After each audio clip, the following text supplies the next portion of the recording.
Gold, trusted gold buyers. మీరు తాకట్టు పెట్టిన బంగారాన్ని విడిపించి ఈ రోజు ఉన్న మార్కెట్ ధరకు కొనబడను.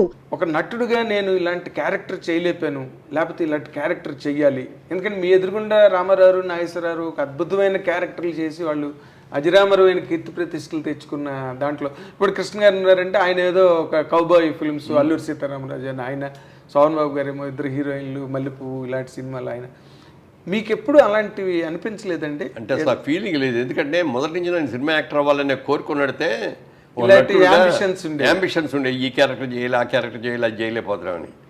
మనకున్న టాలెంట్కి మంచి సినిమాలే వచ్చినాయి, పర్ఫెక్ట్గా చేస్తే చాలు అనిపించింది. ఇదే ఎక్కువ అన్నట్టు అనిపించింది. అందుకని ఉన్నదంతా సంతృప్తి పట్టమే.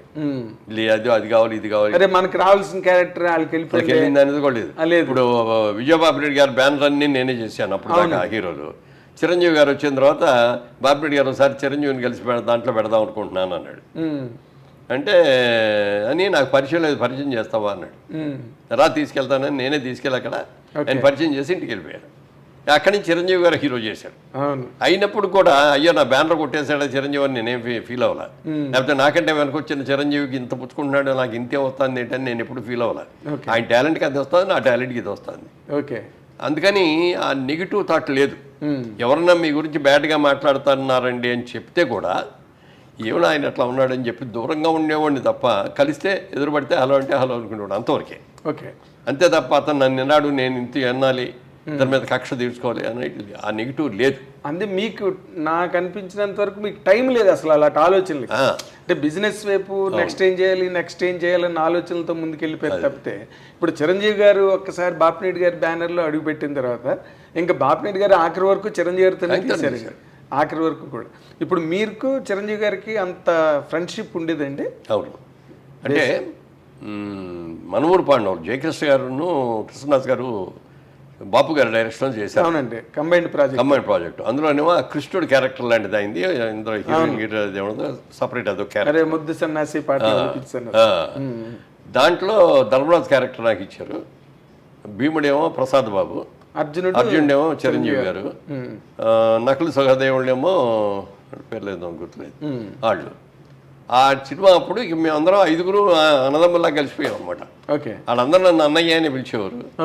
నేను వాళ్ళేమో తమ్ముడు క్యారెక్టర్ కాబట్టి పేర్లతో పిలిచేవాడిని. అలా చేసి షూటింగ్ లేకపోతే అందరం కలిసి సినిమాలకు వెళ్ళిపోయేవాళ్ళం. ఈ 5 కలిసి సినిమాలకు వెళ్ళిపోయేవాళ్ళం. ఇవి వచ్చేసరికి బయటకు వచ్చినప్పటికి అప్పటికి మంచి రైజులో ఉంది నా ఇది కెరీర్. మీరు బయటికి రాగానే అందరూ వచ్చేసి ముగేసేవారు, సంతకాలు గింతకాలని ఎవరు షేక్ హ్యాండ్ లేనివారు, ఇవన్నీ చూస్తుంటే ఒక రోజు అన్నాడు చిరంజీవి గారు. అప్పుడు ఇంకా ఆయన సినిమా రిలీజ్ కూడా కాల, మనూరు పాండ జరుగుతుంది. అన్నయ్య రేపు పొద్దున్న నాకు కూడా ఇటు వస్తారా అన్నాడు. దీని మీద 10 రెట్లు వస్తారా నీకు? ఎలా చెప్పారు సార్? ఎలా చెప్పాను అంటే, ఆయన కొత్త సినిమా, మొట్టమొదటి సినిమాది. దానికి ముందు ఏదో పునాదిరాళ్ళు ఏదో చేశారు. ప్రాణం ఖరీదు కూడా ఇది జరుగుతూ ఉండగానే వచ్చింది అది. కాబట్టి అది ముందు రిలీజ్ అయింది, ఇది లేట్గా అయింది. అప్పుడు మేమందరం కలిసి కూర్చున్నప్పుడు అతను నేనే ఉండేవు, మీ ఇష్టం వచ్చిన సాంగ్ ఏంటి ఏదైనా నేను డ్యాన్స్ చేస్తాను అనేవాడు. అంటే తెలుగా, ఇంగ్లీషా, హిందీ అంటే ఏ లాంగ్వేజ్ అయినా మ్యూజిక్ సౌండ్ అంటే దానికి తగ్గట్టుగా రిథమిక్గా చేసేవాడు. అది డ్యాన్స్ అంటే భరతనాట్యం కాదు, క్లాసికల్ డ్యాన్స్ ఇంకోటో కూడా కాదు, మ్యూజిక్కి తగ్గట్టుగా గంతులు వేసేసి చేసేవాడు. మనం బలి చేస్తున్నాడే, ఇక ఇంతకంటే కావాల్సింటే ఎలాంటి ఏంటి అనుకున్నాం. తర్వాత అతనిలో అడ్వాంటేజ్ అంటే కళ్ళు ఎక్సలెంట్ కళ్ళు అండి. కళ్ళు కోపంగా చూశాడంటే అసలు చాలా ఇదిగా ఉంటుంది. అలాగే నవ్వుతూ కామెడీ కూడా బాగా చేయగలడు. మంచి టైమింగ్ అండి. మంచి టైమింగ్ ఉంది. అప్పుడు కృష్ణనాథ్ గారు అన్నాడు ఒక రోజున, మురళీమోహన్ వీడు మంచి విలన్ అవుతాడయ్యా మన తెలుగు ఇండస్ట్రీలో, బాగున్నాడు అన్నాడు. ఇండస్ట్రీలో విలన్ అవటం ఏంటంటే బాబు, ఇండస్ట్రీకి మొగుడు అవుతాడు చూడండి. ఫస్ట్ సినిమా రిలీజ్ అవ్వకముందే అన్నా నేను. అవునా? అది ఈ మాట నాతో అరవింద్ గారు కూడా అన్నారండి. ఇది వాళ్ళ సిస్టర్కి సంబంధం వచ్చినప్పుడు, సరే మంచి విలన్ అవుతాడు ఇండస్ట్రీలోని 100% అని అనుకున్నానండి, బట్ హీరోగా ఇంత అని నేను అనుకోలేదని అరవింద్ గారు కూడా అన్నారు సార్ నాతో. హీరోగా టర్న్ అవడం పట్ల అసలు మీరు హీరోగానే అవుతారని ఎక్స్పెక్ట్ చేశారా, లేదా విలన్ లాగా వెళ్ళి? అట్లా కాదు, మొట్టమొదటి కొంచెం హీరోగానే నెగిటివ్ క్యారెక్టర్లు చేశాడు. అది కుక్కగట్టు చెప్పదెబ్బాలి అట్లాంటి. ఆ తర్వాత నుంచి పాజిటివ్ క్యారెక్టర్లోకి వచ్చాడు బ్రహ్మాండంగా. సో మీరు ఆయన సక్సెస్ని అంటే ఆయన వచ్చిన తర్వాత కొన్ని సినిమాల్లో విధానాలు చాలా మారిపోయినాయి. సాంగ్స్ అంటే ఏదో హీరోయిన్ మీద ఎక్కువ చేస్తారు, సాంగ్ హీరోలు ఎక్కువ పరిగెట్టడం, ఊటీ తోటల్లో పరిగెట్టడం. లేకపోతే నాగేశ్వరరావు గారికి బాగా డ్యాన్స్ చేసేవారు ఆ రోజు. స్టెప్పులు అంటే నాగేశ్వరరావు. సారీ, కృష్ణ గారి స్టెప్పులు కానీ, శోభన్ బాబు గారి స్టెప్పులు కానీ, ఎన్టీఆర్ గారి స్టెప్పులు కానీ అవన్నీ మా అందరి ఒక టైప్, ఒక స్కూల్ మీద. కాకపోతే ఏంటంటే సలీం మాస్టర్ వచ్చిన తర్వాత రామారావు రెచ్చిపోయారు. అవునండి, బ్రహ్మాండంగా చేసేవాడు. ఎదురులేని మనిషి కదా బిగినింగ్. కృష్ణముకుందామరారి పాట బిగినింగ్ అండి, రామరాజు స్టెప్ లేయడం.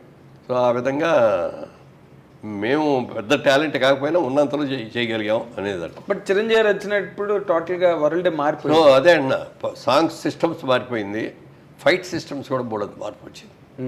ఫైట్లో ఏం చేసేవారంటే ఫైట్ మాస్టర్ లాగానే అన్న నువ్వే ఎక్కువ కష్టపడుతూ రిస్క్లన్నీ షాట్లన్నీ పెడతాను, డూపులు చేసేస్తారు, మధ్య మధ్యలో మీకు క్లోజ్ షాట్లు ఇస్తాను నేను. ఓకే, ఎందుకంటే రామారావు అలాగే చేశారు, నాగేశ్వరరావు కూడా అలాగే చేశారు. ఎవరైనా ఎనీ హీరో ఎవరైనా సిస్టమ్ అది, కెమెరాకి ఇట్లా కొట్టండి అని మనం ఇట్లా 4-5 సార్లు కొట్టం, ఇట్లా కొట్టడం తీసేవాడు. అవతల వాళ్ళు డమాలు పడిపోతుంటారు వాళ్ళు. అట్లా చిరంజీవి గారు వచ్చిన తర్వాత వీటన్నిటిలోనూ మార్పు వచ్చింది. అందుకని నేను అంటాను, చిరంజీవి ఇండస్ట్రీకి రాకముందు, చిరంజీవి ఇండస్ట్రీకి వచ్చిన తర్వాత, క్రీస్తు పూర్వం క్రీస్తు శకం లాగా అవును, అదొక చిరంజీవి శకం అనమాట. అంత సక్సెస్ అవ్వటం, సాంగ్స్ బ్రహ్మాండంగా చేసేయడం, ఫైట్లు బ్రహ్మాండంగా చేసేయడం. ఆ తర్వాత కృష్ణ గారు మేమందరం ఇట్లా ఫైట్లు చేస్తుంటే ఎవరికి నచ్చేయి కదా. అవునండి, అవన్నీ ఏంటో తేలిపోయాయి. చిరంజీవి గారు వచ్చి ఫైట్లు చేసిన తర్వాత ఇంకెవరు డూప్ అంటే కూడా ఒప్పుకునేవాడు కదా. అవును, నేను చేస్తానండి, నాకు డూప్ అక్కర్లేదు అనుకున్నట్టుగానే సినిమా బాపు గారు కూడా చూసి షూటింగ్ జరిగే రోజుల్లోనే చిరంజీవి చేసేస్తంటే ఆ జనం మధ్యలో ఆ డ్యాన్సులు అవన్నీ సెకండ్ టేక్ అనేది కూడా అవసరం ఉండేది కాదు. చేస్తాడు ఆయన కూడా చాలా బ్రహ్మాండంగా ఉన్నాడు, చాలా బాగా చేస్తున్నాడు, పెద్ద హీరో అవుతాడని ఆయన జయకృష్ణే అసలు తీసుకొచ్చింది.